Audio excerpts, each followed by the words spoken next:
屋企有牛奶同雞蛋就可以整焦糖牛奶燉蛋噶啦，特別係你怕嗰啲雞蛋腥啊，咁樣做呢，又香又滑，超好食。焦糖呢，其實就係白砂糖啊，其實佢炒咗之後就唔係好甜嘅。一碗呢就放2殼，我呢度會做2碗，仲可以一共放到4殼。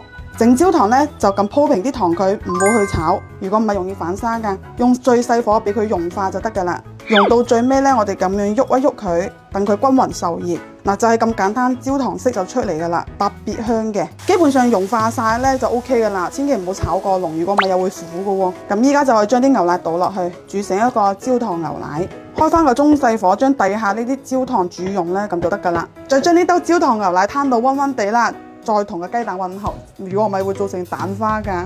1支牛奶配1隻雞蛋，我呢度2支水配2隻嚇，發勻佢先，再將牛奶同埋蛋液混合，搞掂就係咁簡單。咁你想佢更加滑呢，你就過濾一下，因為佢會有啲泡啦，同埋有一啲蛋白嗰啲凝固嘅。再倒翻去個碗度蒸就得㗎啦。仲有啲細嘅泡呢，你用匙羹嚟去拔一拔佢，咁樣蒸出嚟嘅表面就係好光滑嘅。燉蛋另外一個秘訣就係一定要包個保鮮膜，或者你冚個蓋去亦都得嘅。包完保鮮膜咧又唔使篤窿噶啦嚇。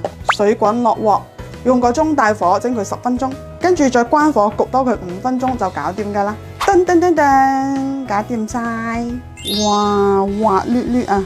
啱出爐咧，佢係最嫩嘅，攤凍咗食咧佢就會結實好多嘅。嗱，你睇幾水嫩啊？見唔見到喺度擋嘅？表面好光滑嘅。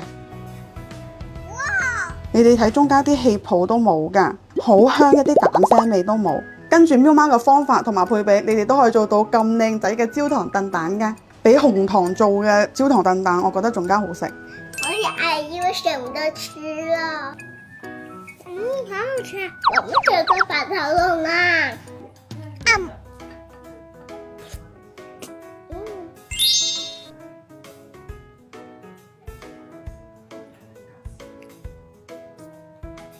媽咪，謝晒我，多謝晒。